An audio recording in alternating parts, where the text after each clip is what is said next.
BUS 30 में जो आज के सेटअप बने थे ना, तो उन सेटअप का एक बार हम थोड़ा रिवीजन अगर करें, ताकि कल को मार्केट में अगर ट्रेड्स हमें लेनी हो तो उस सेटअप पे क्या हमें थोड़ी कुछ हेल्प मिले, है ना।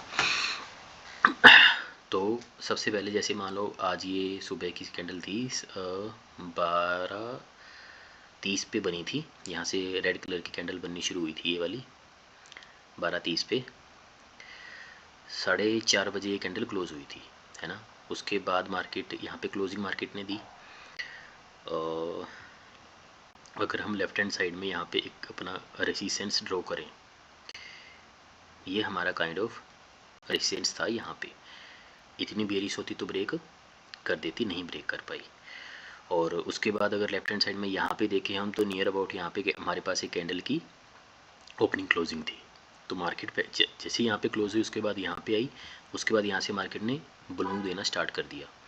तो हम एक चीज़ यहाँ पे देख सकते हैं कि सिर्फ जैसे ही 4 घंटे की कैंडल क्लोज होती है, अगर ये इस रेजिस्टेंस को ब्रेक नहीं कर पाती है, तो हमें यहाँ पे इम्पल्स बाय की एंट्री नहीं लेनी होती। लेफ्ट हैंड साइड में हम यहाँ पे देखें कि नियर अबाउट मार्केट कहाँ तक आ सकती है। तो मार्केट जब यहाँ पे बनी थी तो पहले नीचे आने की ट्राई किया होगा उसने।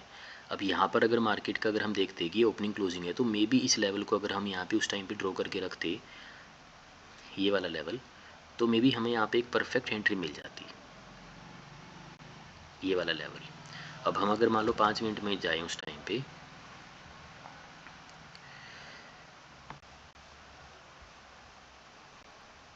ये वाला, हाँ, यहाँ पे ये हुई थी। उसके बाद यहाँ पे ये वाली कैंडल जो है वो 4:30 बजे क्लोज हुई। ये वाला हमारा एक लेवल था, इतनी बेरिश होती तो ब्रेक कर देती, नहीं ब्रेक किया। फिर इसके बाद जो नीचे आई ना, ये एक काइंड ऑफ प्योरी की पूरी लिक्विडिटी थी मार्केट के पास। और यहाँ पे उसका जो ओपनिंग क्लोजिंग था, है ना, तो यहाँ पे मार्केट ने बुल मूव देना स्टार्ट किया। हमारी जो परफेक्ट एंट्री बनती ना, वो परफेक्ट एंट्री हमारी यहाँ पे बनती जब मार्केट ने यहाँ पर फिब रिट्रेस किया है और मार्केट ने यहाँ पे एक रिवर्सल का पैटर्न भी बनाया है। पैटर्न किस तरीके का, जैसे इन्वर्टेड हेड एंड शोल्डर जिसे हम कहते होते हैं,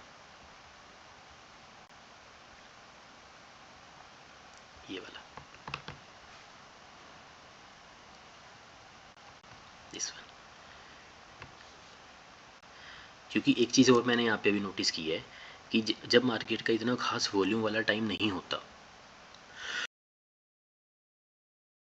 खास मार्केट में जब वॉल्यूम वाला टाइम नहीं होता, तो उस टाइम पे सिर्फ एक इंगल्फिंग अगर हमें 5 मिनट में मिलती है तो वो मार्केट को पूरा रिवर्स नहीं करती। हाँ, 15-30 मिनट 1 मिनट के अंदर अगर इंगल्फिंग मिले तो भी सी बात है, बड़े टाइम फ्रेम है वो, तो उसमें छोटे टाइम फ्रेम में हमें कोई रिवर्सल दिखेगा ही दिखेगा।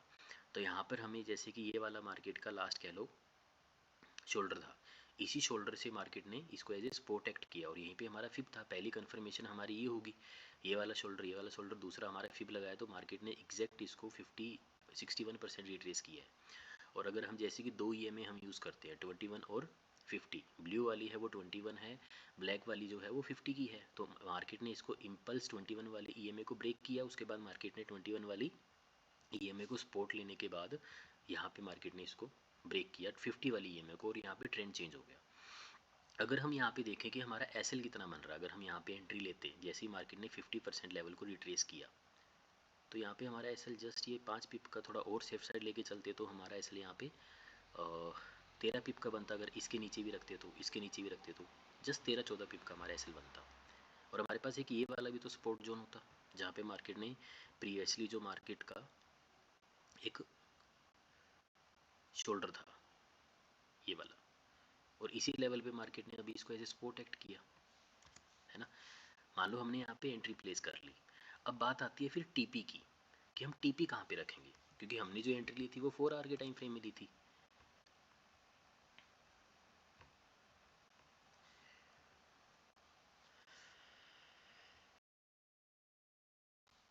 तो यहाँ पे हमने मान के चलो काइंड ऑफ यहाँ पे हमारी एंट्री यहाँ पे प्लेस होगी, तो हम TP, पहली बात तो ये यहाँ तक इस वाली यहाँ तक का रखते TP, है ना।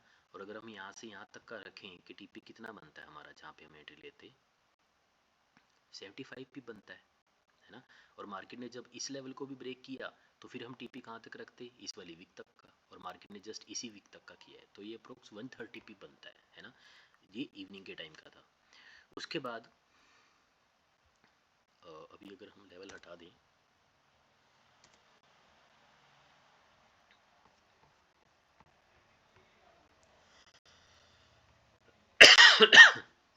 ये वाली कैंडल क्लोज होगी हमारी 8:30 बजे, है ना।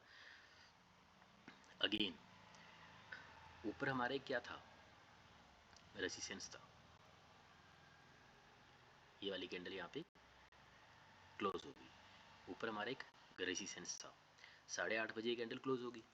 5 मिनट में हम गए, जैसे हमने 4:30 वाली कैंडल क्लोज होने के बाद हमने यहाँ पे एंट्री ढूंढी थी, वैसे ही हम यहाँ पर अगर हमारी एंट्री ढूंढे, ये हमारा रेजिस्टेंस है, ये वाली कैंडल से 8:30 वाली कैंडल क्लोज होगी। अगेन हमें यहाँ पे एक रिवर्सल पैटर्न दिख रहा है, bull retrace, bull retrace, bull retrace. पहला ये वाला जो मार्केट का शोल्डर था, इस लेवल को मार्केट ने एज ए सपोर्ट बनाया, है ना। पहला वही सेम नीचे वाला जो हमें एंट्री मिला था।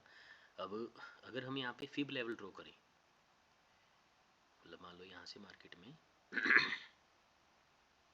फिब, अगेन ये रिसेंस हो गया, काइंड ऑफ मार्केट ने 50% इसको टच किया, डन, यहाँ पे एंट्री बनता था हमारा। पहला हमारा कंफर्मेशन क्या था, बड़े टाइम फ्रेम में हमने देखा ये एक इंपॉर्टेंट रेजिस्टेंस है, यहाँ पे शोल्डर था, यहाँ पे शोल्डर बना, फिर हमने लाइन ड्रॉ किया। अगर हम यहाँ पे अपना एसएल देखें कि अगर हम यहाँ पे एंट्री काइंड ऑफ प्लेस करते तो हमारा एसएल कितना पिप का बनता, 28 पिप का। सेफ साइड लेके चलते तो बिल्कुल ही इस वाली वीक के ऊपर, इस वाली वीक के ऊपर 28 पिप का हमारा एसएल बनता, राइट। अब जब हमारी एंट्री ये यहाँ पे प्लेस हो गई, तब हम क्या करें, अगेन मार्केट ने 21 का ईएमए ब्रेक किया, फिर उसके बाद इम्पल्स मार्केट ने दोनों ही ईएमए ब्रेक कर दिए। अगर हम री एंट्री का प्लान करें, यहाँ पर अगर हम दोबारा फिब लगा के अगर हम एंट्री का देखें कि यहाँ पे क्या हमारी दोबारा एंट्री बन रही है इस लेवल से, 38% था, काइंड ऑफ श्योर यहाँ पे नहीं होते, क्योंकि 50% तक तो हम यहाँ पे एंट्री ढूंढते हैं, बट दोनों जैसे ये ईएमए वो हुआ ना, सेल का स्ट्रक्चर बनाया ईएमए ने, हम यहाँ पे कंफर्म हो गए थे। अब एंट्री लेने के बाद हमारा नेक्स्ट वो टारगेट आता है कि हम यहाँ पे टीपी कहाँ तक रखें, है ना। हमने यहाँ पे एंट्री ले ली, एंट्री लेने के बाद हमारा जो टीपी होता है, पहला ये होता कैंडल का ओपनिंग क्लोजिंग जो हो गया, उसके बाद दूसरा होता है हमारा यहाँ पे जो मार्केट का रिसेंस था, और यहीं पे हमारा फिब लेवल आ रहा है। तो यहाँ से अगर मान लो हमने एंट्री प्लेस की, तो हम अगर देखें ओपनिंग क्लोजिंग हो गया, यहाँ पे 71 पिप बन रहा है, उसके बाद अगर यहाँ नीचे आते हैं तो यहाँ पे 121 पिप बन रहा है। नीचे से ऊपर तक देखा था जो हमने वो 130 पिप था, अगेन यहाँ पर भी अप्रोक्स 120 पिप यहाँ पे मार्केट का बन रहा है। दूसरी चीज़ जैसी मार्केट ने ईएमए को टच किया, अगर हम यहाँ पे फिब ड्रॉ करें इस लेवल पे 61% पे हमारा 21 का ईएमए आ रहा है ना। तो अगर हम इस लेवल को ड्रॉ करें यहाँ पे,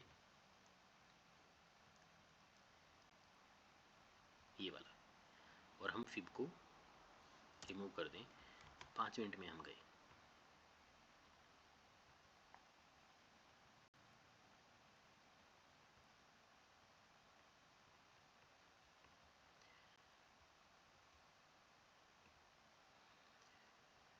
मार्केट डाउन में आई थी, अप फिर डाउन, इस लो से क्या अगला लो बना, नहीं, अप ही बना। उसके बाद मार्केट ने बुल, उसके बाद बुल, उसके बाद बुल, यहाँ से मार्केट ने अपना ट्रेंड चेंज कर लिया। अब हमारी एंट्री बनेगी कहाँ पे, हम यहाँ से अगर फिब ड्रॉ करें, जब मार्केट ने डबल बॉटम का स्ट्रक्चर बना लिया, मार्केट ने जैसे 50% को यहाँ पे टच किया, यहाँ से अगर हम एंट्री प्लान करें, सेफ साइड लेके चलेंगे तो 25 पिप का एसएल, इस वाली के नीचे रखेंगे तो ठीक है 15 पिप का एसएल। अब फिर बात आती है एंट्री लेने के बाद हमारी कंफर्मेशन कब बढ़ गई, जब मार्केट ने 21 की ईएमए को ब्रेक किया, फिर रिट्रेस किया, फिर 50 वाली EMA को ब्रेक किया। अब बात आती है फिर कि हम TP कहाँ तक रखें। तो अगर मान लो यहाँ पे हमने एंट्री प्लान की है तो हमारा जो पहला TP बनता है वो ये वाला जो रेसिडेंस है यहाँ तक का TP बनता है अपना। अगर हम यहाँ से काउंट करके देखें कि हमारे पिप कितने बनते हैं, 70 पिप हमारे यहाँ बनते हैं, है ना। तो ये एक स्ट्रक्चर था। मैंने ये सारी एंट्रियाँ नहीं ली, मैंने एक यहाँ पे सेल साइड की एंट्री ली थी जिसमें से 80-90 पिप मैंने बुक किए थे।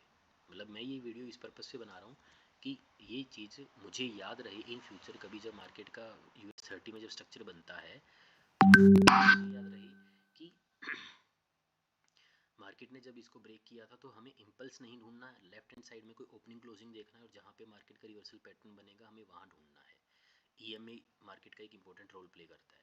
और हाँ, एक चीज़ और जो आज मुझे एक नई चीज़ अच्छी पता लगी जो कि मेरी इन फ्यूचर में भी हेल्प करे TP को थोड़ा लंबा होल्ड करने में, वो क्या था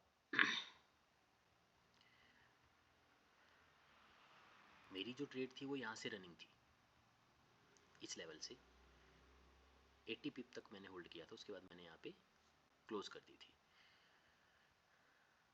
ये वाले लेवल तक हमें होल्ड करनी चाहिए थी, EMA वाले लेवल तक, मतलब कि अप्रोक्स 50 पिप 45-50 पिप तक और आना था। अब यहाँ पे एक चीज़ और अच्छी क्या पता लगी, इस वीडियो को बनाने का पर्पस ये है कि मैं अपने आप को रिकॉल करवाता रहूँ चीज़ें जो मेरे को डेली बेसिस पे लर्निंग में मिलती है। मार्केट ने यहाँ पे डाउन ट्रेंड आया था, उसके बाद मार्केट ने रिट्रेस किया, फिर नीचे चली गई।